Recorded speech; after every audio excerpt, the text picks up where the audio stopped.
Hey guys! It's been such a long while since I last made a vlog on this channel. A lot of you have been asking what I've been up to ever since the pandemic began. I'll give you a bit of background. So back in January 2020, it was supposed to be my break from traveling because I've been traveling so much for the past year since, I don't know, 2016 or something, and I just needed a break.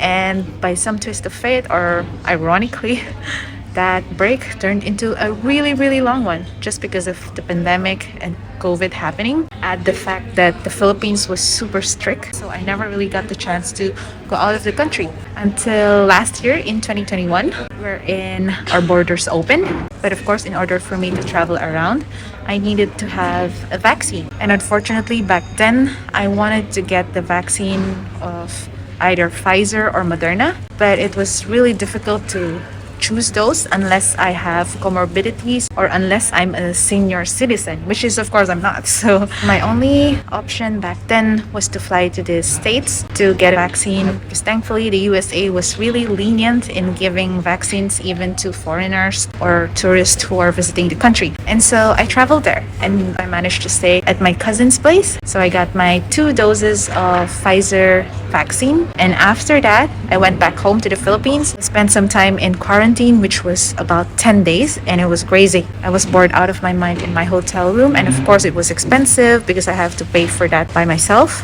and I also have to pay for a lot of PCR tests. But anyway, I went home and I went on to apply for the visa that I was planning all along, which was a 1-year Europe or Schengen visa. So to cut the story short, they granted me the 1-year multiple entry visa. And yeah, ever since then, I've been abroad. I haven't gone home to the Philippines yet. And as some of you guys might already know, if you hold a tourist visa for Schengen, you're only allowed to stay in the Schengen zone for 90 days in any 180-day period. So what I've been doing mostly is hopping in and out of the country so that I can prolong my stay here. So since September, I flew to Romania and then to Mexico sometime in October or November. And then by December, I went back to the US to spend Christmas with family because my parents also happened to be there. And then in January, I came back here in France. Oh yeah, I'm here right now in Marseille airport because going by my travels the past months, I need to exit the Europe zone now to refresh my visa. And so I chose Georgia as my exit country because it's not part of the Schengen zone. And I am also visa free to go there because I hold a multiple entry Schengen visa. If you also have a USA or Canada visa, you can also enter Georgia. Now, this is my first time in Georgia and I'm quite excited because a lot of people have been telling me how beautiful it is there. And then before September ends, I will come back here again to basically just use up all of my visa before it expires.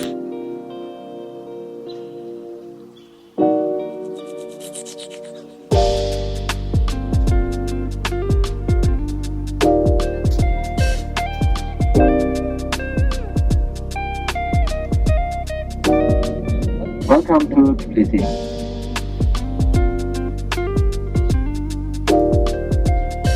So I just got out of immigrations and yeah, I'm here now in Georgia, Tbilisi.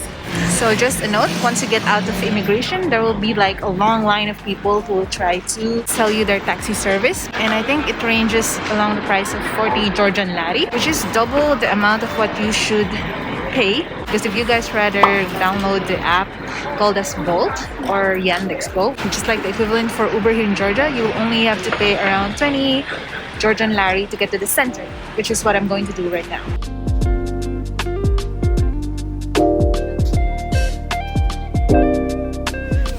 Finally, I can take off my mask.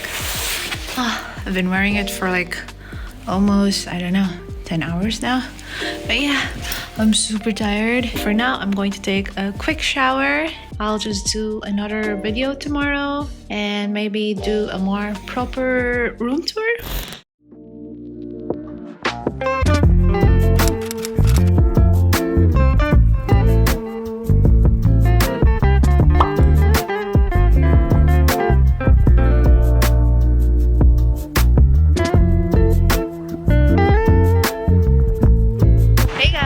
Morning from Tbilisi. So I'm going to head off somewhere nearby to eat as well as exchange my money.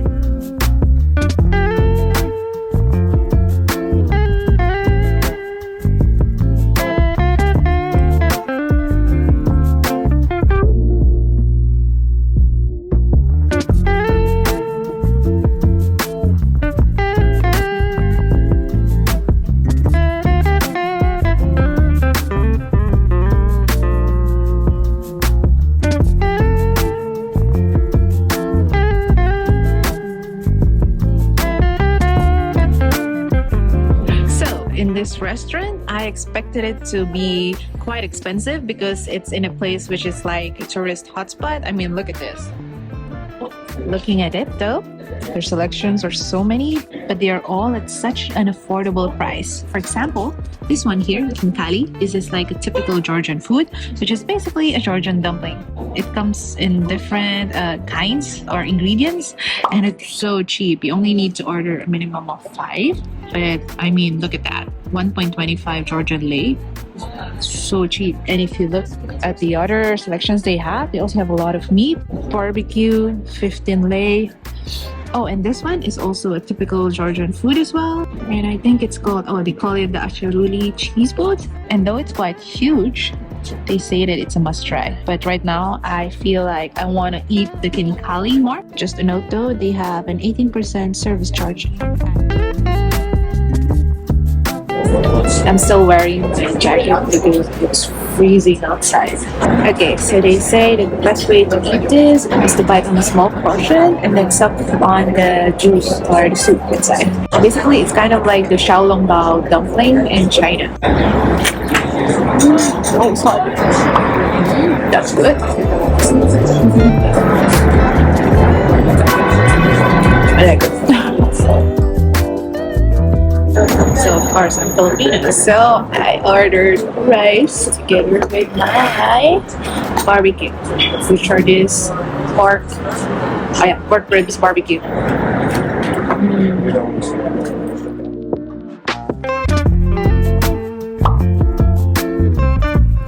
Now that I'm done eating, I'm just gonna walk around this old town and take some photos.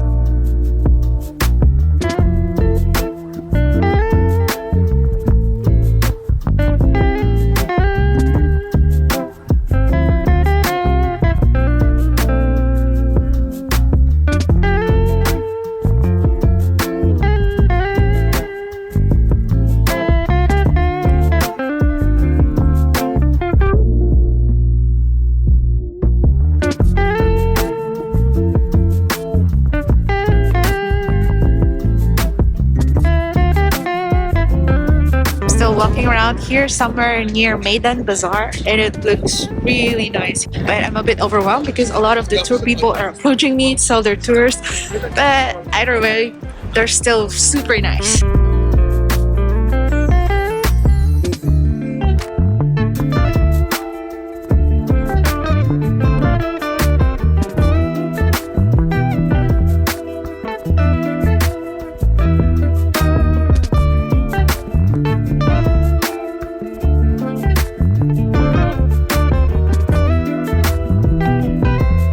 Haven't covered a lot of area yet, but that's mainly because I keep stopping. There are a lot of places that are just so picturesque and they're so pretty, and I'm always just stopping and taking photos. I think this is exactly how I expect rural Europe to look like.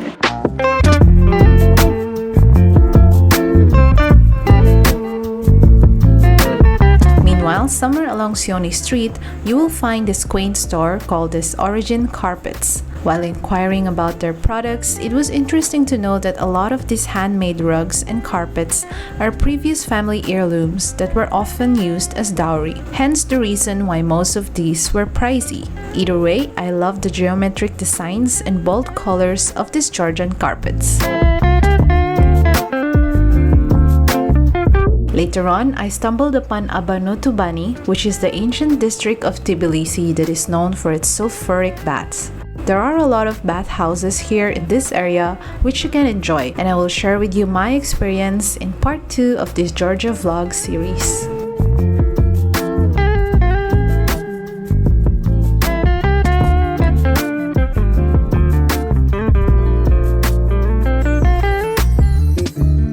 I am super thankful for Google Translate's image translation feature. If not, I would have been totally lost with all the Russian and Georgian characters.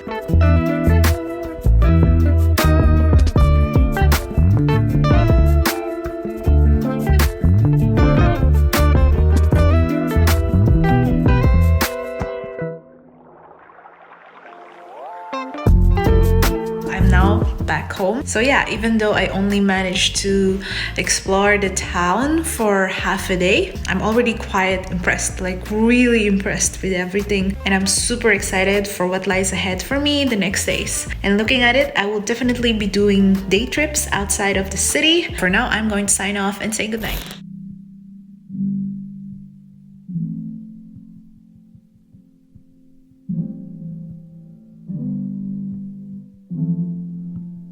Right now it's snowing, but it's not sticking at all, so it's basically just rain. It is super gray and wet. I just hope I don't get too wet as I walk around today.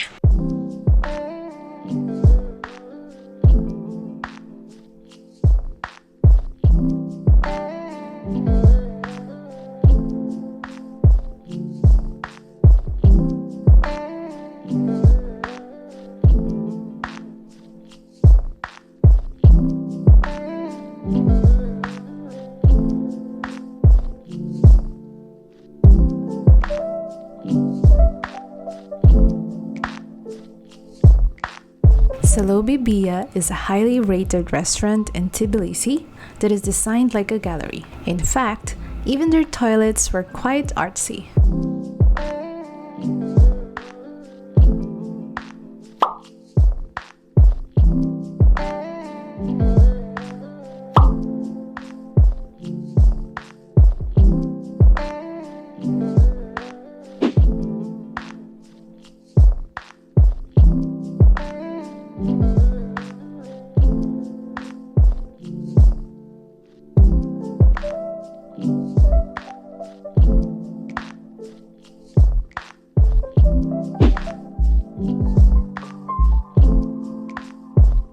So this cafe, which smells so good by the way, is located inside the yard of the Holy Trinity Church of Tbilisi. Now as for my order, I asked for the ajaruri kachapuri, which is like this traditional Georgian bread that's filled with cheese. I ordered the biggest one they have, which costs 13 lari. And she told me that it will take 20 minutes to cook, which is alright because I'm gonna take my time resting here before I go on later to explore the church.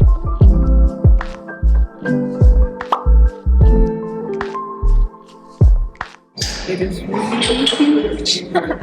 I hope I finish it. Okay, let me try the cheese.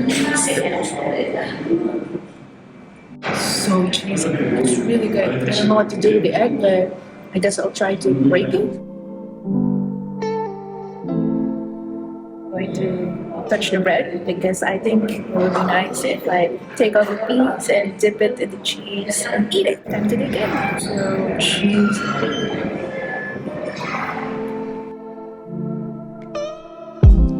I totally don't regret ordering the big size. I think I'm gonna finish it.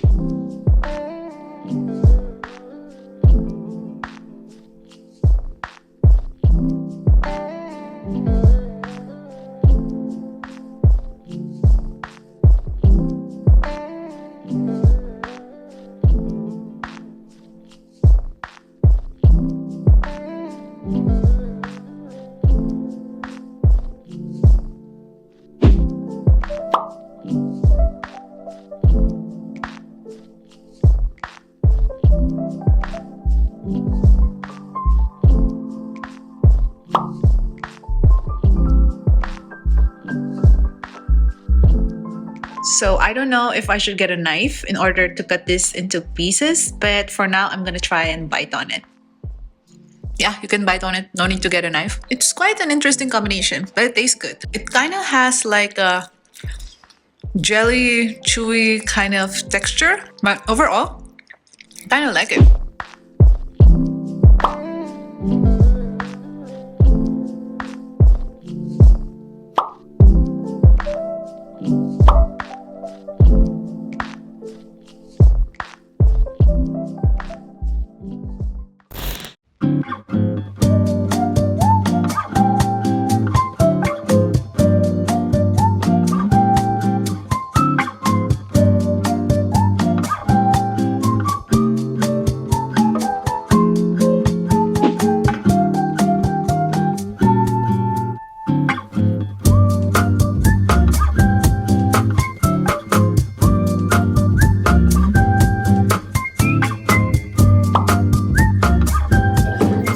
It's like milky.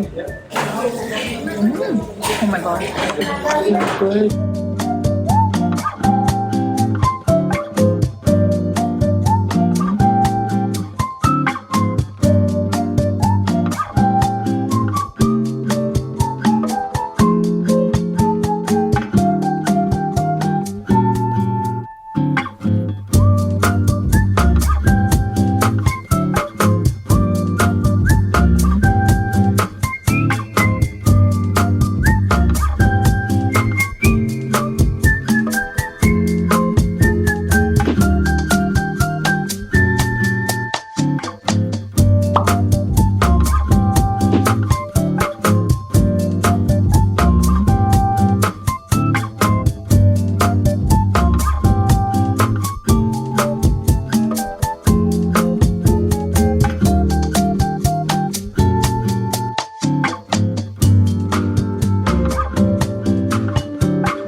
A lot of attractions here, but it's pretty much dead.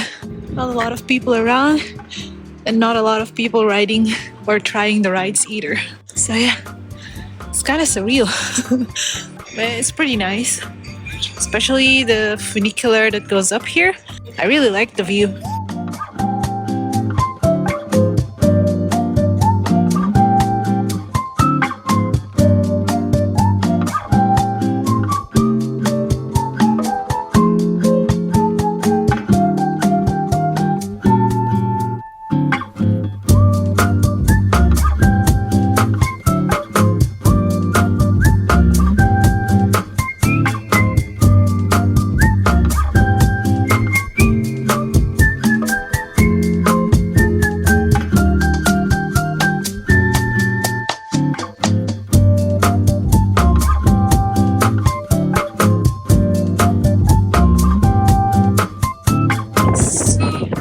Here, but you can see.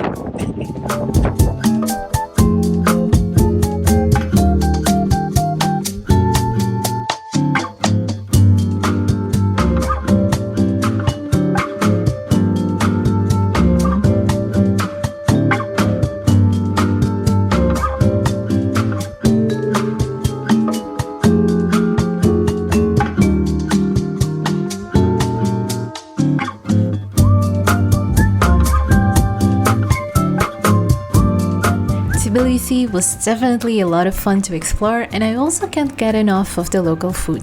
However, my adventure doesn't stop here, so stay tuned for part 2.